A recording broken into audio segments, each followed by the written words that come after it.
புரட்சி கலைஞர் விஜயகாந்த் அவர்களின் மறைவு இன்னைக்கு பேரதிர்ச்சியாக இருந்தது. காலையில் கிடைத்த செய்தி, அவர் வாழ்ந்தார் இறந்தார் என்று இல்லாமல் வரலாறாக ஒவ்வொரு சினிமா கலைஞரின் மனதிலும் அவருடைய ரசிகரின் மனதிலும் நீங்கள் இடம் பிடிச்சிட்டு தான் செஞ்சுருக்காரு. எனக்கு இன்னும் ஞாபகம் இருக்குது, நான் சின்ன வயசில் பழனியில் ஷூட்டிங் வந்திருக்கும் போது நான் எங்கள் அண்ணன் எல்லாம் அவரை பார்க்க ரூமுக்குள்ளே போகும்போது என்னை பக்கத்தில் இழுத்து என்னோட நெஞ்சு பாக்கெட்டில் வந்து ஒரு வயிற்றில் ஒரு பாக்கெட் இருந்தது, அதை அப்படியே கையில் பிடிச்சி இழுத்து என்னை பக்கத்தில் இழுத்துக்கிட்டு கையை உள்ளே விட்டுட்டு என்ன ஒன்றுமே இல்லை அப்படின்னு சொல்லி கேட்டார். நான் அப்படியே சிரிச்சுட்டு பக்கத்தில் நின்றுட்டே இருந்தேன். இன்னும் புதுசாக வந்து இங்கே ஒரு பாக்கெட் வச்சுருக்கேன் அப்படின்னு கேட்டார். தெரியல, வீட்டில் வாங்கி கொடுத்தாங்க அப்படின்னு சொன்னேன்.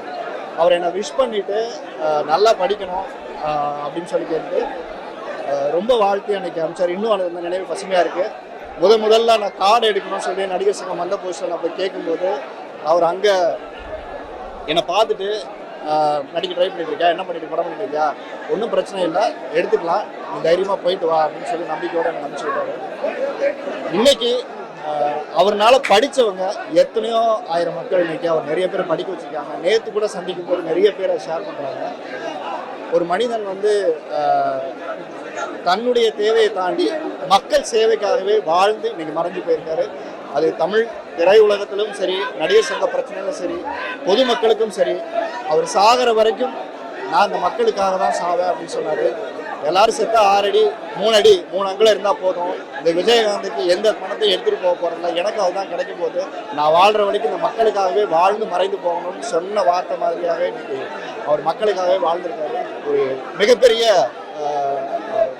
துயரம் இந்த செய்தி காலையில் கேட்டது எல்லாருக்குமே இன்னும் நம்ப முடியல.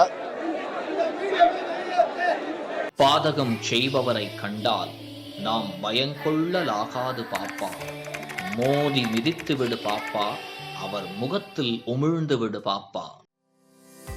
அண்மை செய்திகளை உடனுக்குடன் தெரிந்து கொள்ள இணைந்திருங்கள் இயம்நாடு தொலைக்காட்சியுடன்.